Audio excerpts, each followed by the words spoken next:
They happen to be certified, and they are very, very good at what they do.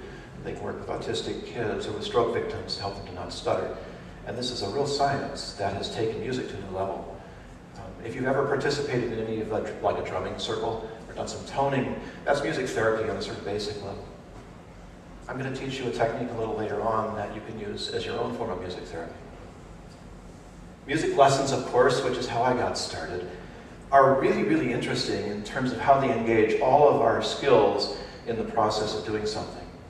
And for my own sort of personal interest, the veterans who have been participating in this Guitars for Vets program are having great results.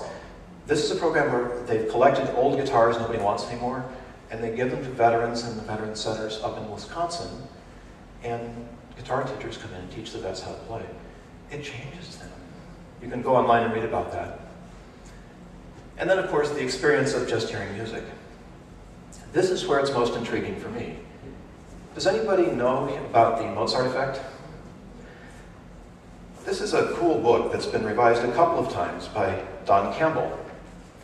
And Don is a music educator, and he discovered, like I did, that things are happening out there when music goes on. And he wanted to know more. He collected a bunch of anecdotal evidence to support his hypothesis that listening to Mozart boosts your IQ.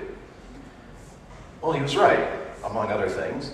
Although there's some researchers at UCI that I work with who would say that listening to any high-pitched sort of sounds like birdsong will have the same effect, and that listening to low-pitched sounds kind of goes the opposite way. And they've done studies at UCI about that. Mozart Effect. So the most remarkable thing about Don Campbell's book is that in this version, he talks about how simply listening to music dissolved a blood clot on his brain. So he has had quite a journey from IQ to actual physical recovery. Mozart Effect, cool book. There's a bunch of others up here, feel free, I'm going to talk about one of them, but the literature on this recently is astounding. People have really become interested in music. Inspiration, well, yes, music has always inspired us. Healing, there's Don Campbell and others that we'll see. IQ, yeah, it does boost your IQ to listen to music. But as I said, I'd like to try to convince you this morning that the benefits of simply listening to music are supported by scientific inquiry and research. It's not just a passive activity anymore.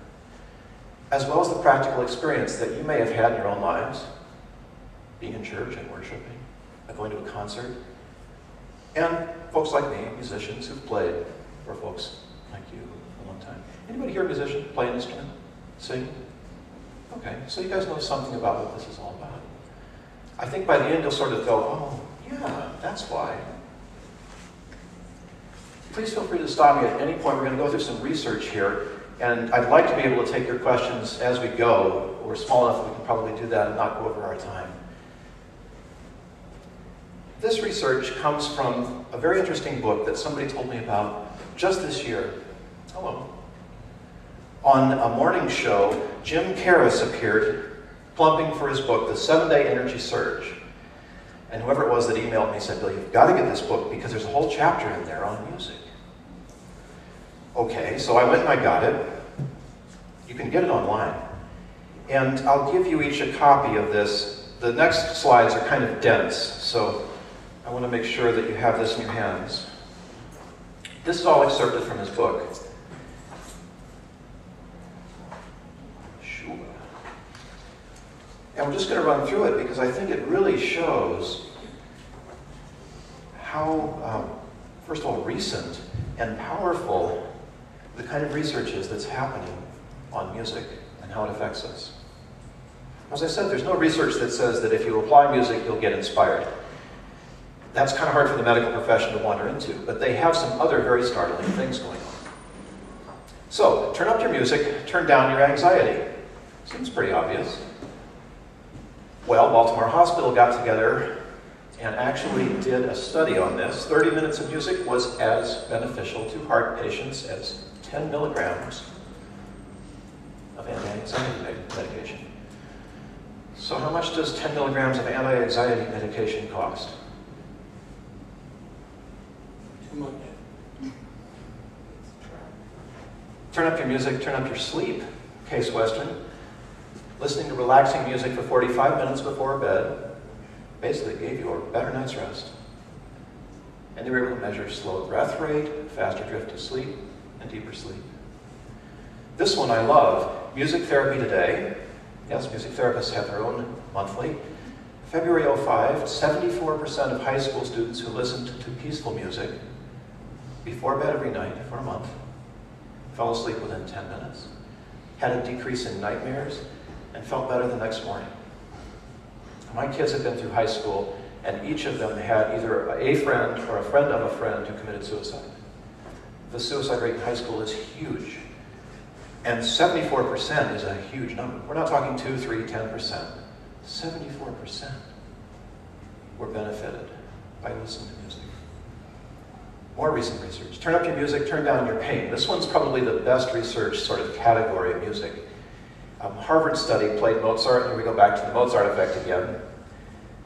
Intensive care patients found they needed half as much pain medication. They increased their levels of pituitary growth hormone, and the physicians I know tell me that that is a key ingredient in healing. Turn up your pituitary growth hormone, you recover faster. They had a 20% decrease in 2 known stress hormones. This is good stuff. Men hospitalized with back pain who listened to music for 25 minutes slept better than those who didn't listen. All those musicians who've been going to the hospitals, thank you. And in the European Journal of Anesthesiology, 2005, again, patients who listened to music after hernia surgery needed less morphine. There's something going on here. Turn up your music, turn down your blood pressure. Here we are at University of California, San Diego. Now this is interesting. The study participants were given something stressful to do, and then they were like, they wrote them to do it better and faster. Afterwards, they listened to 3 different things. One group listened to nothing, just silence. One group listened to jazz and pop. One group listened to classical music. Pretty easy study, easy to measure the results. If you're sitting in silence, your blood pressure's up. Jazz and pop, not quite so far up. Classical music had the lowest response to the stress. I'm just saying. So here's where it starts to get interesting. Turn up your music, turn up your memory and attention. On the way down here, I listened to some of my favorite classical music. I happen to like Rachmaninoff, so I put it on. It really does change the way that you learn things. And when you're looking at a stroke victim, it changes the way that you recall things. Music can actually help you recover your memory. And this is the one that really amazes me. After 3 months, verbal memory improved by 60% in the listening group. Not 2 or 3 or 4%, but 60%. Medical studies turn on percent, 2%, and here they're finding 60%. These people must be just floored. Music up and performance up. Yeah. Everybody know Pachelbel's Canon? Really popular piece of music.